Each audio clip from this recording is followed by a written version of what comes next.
రాజ్యాంగబద్ధంగానే PAC chairman అయ్యానన్నారు MLA Arikapudi Gandhi. తాను BRS ఎమ్మెల్యేగా గెలిచానని, ప్రస్తుతం బీఆర్ఎస్ పార్టీలోనే కొనసాగుతున్నానన్నారు. రూల్ ప్రకారమే పీఏసీ చైర్మన్ పోస్ట్ కోసం దరఖాస్తు చేశానని, తనని విమర్శించే అర్హత బీఆర్ఎస్ కి లేదన్నారు. గతంలో వాళ్లు ఎలాంటి సంప్రదాయం కొనసాగించారో చెక్ చేసుకోవాలన్నారు. అప్పట్లో శ్రీధర్ బాబుకి ఇవ్వాలని కాంగ్రెస్ పార్టీ లేఖ ఇచ్చినా ఎందుకు ఇవ్వలేదని ప్రశ్నించారు. అక్బరుద్దీన్ కి ఎలా ఇచ్చారన్నారు. పీఏసీ చైర్మన్ పదవి ప్రతిపక్షానికి ఇవ్వాలని రాజ్యాంగంలో ఎక్కడైనా రాసి ఉందా అని అన్నారు.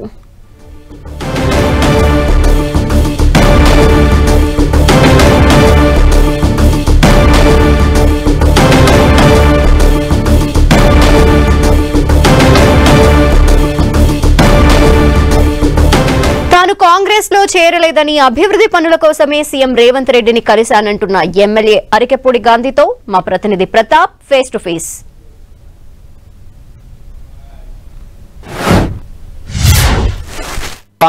బీఆర్ఎస్ నుంచి గెలిచి కాంగ్రెస్ పార్టీలో చేరిన ఎమ్మెల్యేలకు పీఏసీ చైర్మన్ ఎలా ఇస్తారని చెప్పేసి బీఆర్ఎస్ ప్రశ్నిస్తుంది. దీనికి సంబంధించి షేర్లింగంపల్లి ఎమ్మెల్యే అరికపూడి గాంధీ మనతో ఉన్నారు. గాంధీ గారితో మనం మాట్లాడదాం.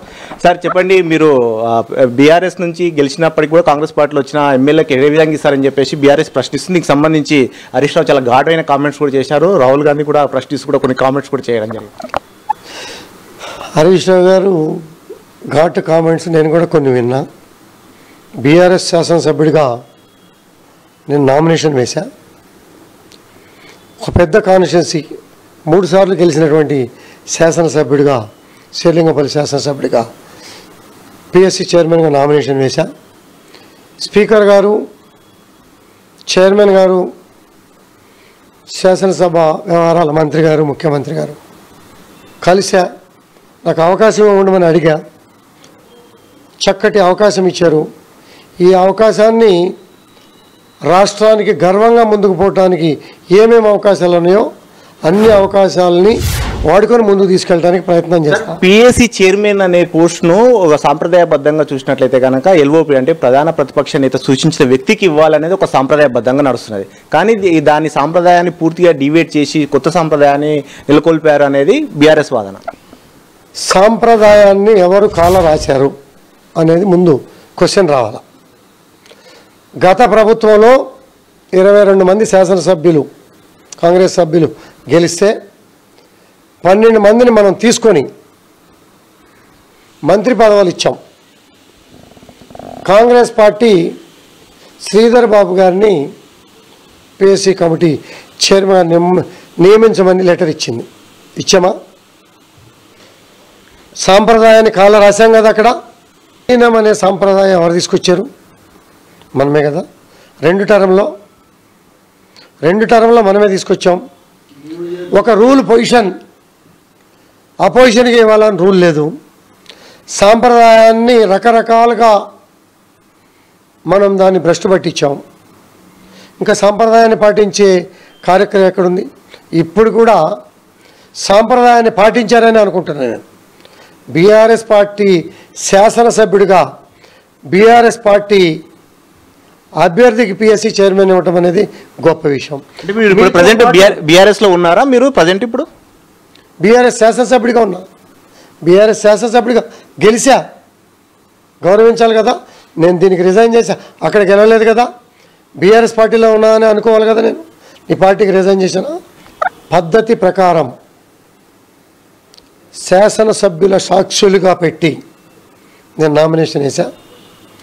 నా నామినేషన్ యాక్సెప్ట్ చేశారు.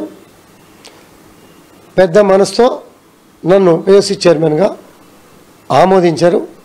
వారికి ఎటువంటి డౌట్స్ ఉన్నా స్పీకర్ గారి దగ్గరకో లేకపోతే సెక్రటరీ గారి దగ్గరికి వెళ్ళి నా నామినేషన్ పత్రాలు కూడా పరిశీలించుకోవచ్చు. సార్, ఇప్పుడు మీరు కాంగ్రెస్ పార్టీలో చేరారని చెప్పేసి వాళ్ళు అంటున్నారు, మీరేమో బీఆర్ఎస్ అంటున్నారు. ఒక క్లారిటీ మనం ఇవ్వగలుగుతారా?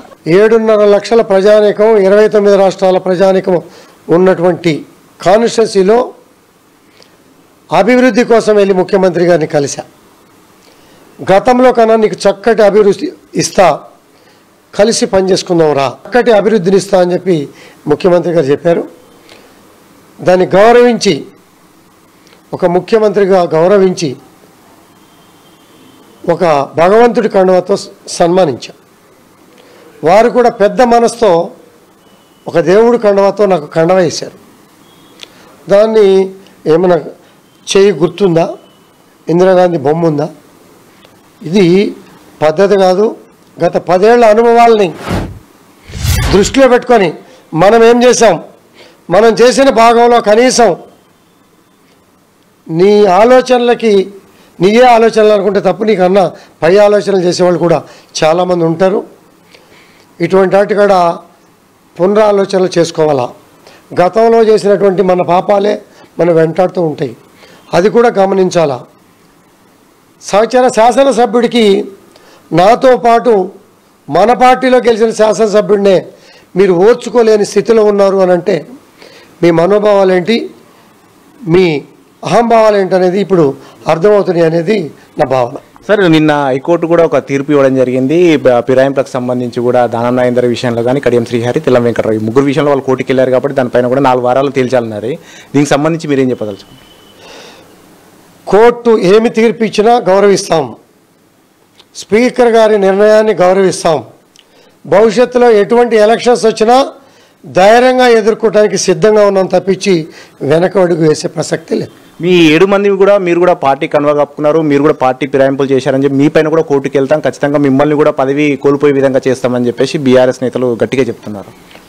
10 సంవత్సరాల్లో 12 మంది శాసనసభ్యుల్ని జాయిన్ చేసుకున్నాక రేవంత్ రెడ్డి గారు కోర్టుకు వెళ్ళారు. మా 10 సంవత్సరాల ప్రభుత్వంలో ఉన్నటువంటి స్పీకర్ గారు తీర్పులు ఇచ్చారు. ఎన్నిసార్లు ఎలక్షన్స్కి వెళ్ళాం, ఎన్నిసార్లు బై ఎలక్షన్స్ అయినాయి కూడా మేము చూసాం. అయినప్పటికీ కోర్టు తీర్పుని, స్పీకర్ గారి నిర్ణయాన్ని గౌరవిస్తాం. సార్, ఫైనల్గా చెప్పండి, పిఎస్సి చైర్మన్గా అరికపూడి గాంధీ గారి రోల్ ఎలా ఉండబోతుంది ముందు? ఖచ్చితంగా పిఎస్సి చైర్మన్ అనేది పెద్ద బాధ్యతని సక్రమంగా నిర్వహించడానికి పెద్దలు, మిత్రులు, శ్రేయోభిలాషులు, అనుభవదారులు ఈ రాష్ట్రానికి ఏమి మంచి జరగాలో ఆ మంచి జరగటానికి అన్ని సలహాలు సూచనలు తీసుకొని గతంలో కన్నా మెరుగైన అనుభవాల్ని దృష్టిలో పెట్టుకొని ముందుకు తీసుకెళ్ళడానికి అన్ని కోణాల్లో ప్రయత్నం చేస్తాం. Okay, right. ఇది మొత్తం మీద షేర్లింగంపల్లి ఎమ్మెల్యే అరికపూడి గాంధీ గారు చెప్తున్నది. ఖచ్చితంగా తాను బీఆర్ఎస్ పార్టీ నుంచి గెలుపొందాను, బీఆర్ఎస్ పార్టీ నుంచి ఉన్నాను కాబట్టి ఖచ్చితంగా అపోజిషన్ లీడర్గానే తనకు పిఎస్సి చైర్మన్గానే పోస్ట్ అయితే ఇవ్వడం జరిగింది. తాను ఖచ్చితంగా అప్లై చేశాను, బీఆర్ఎస్ నేతలు చెప్పే వాటిలలో నిజం లేదు, సీఎం రేవంత్ రెడ్డిని అభివృద్ధి కార్యక్రమాల కోసమే కలిశానని కూడా ఎమ్మెల్యే చెప్తున్నారు.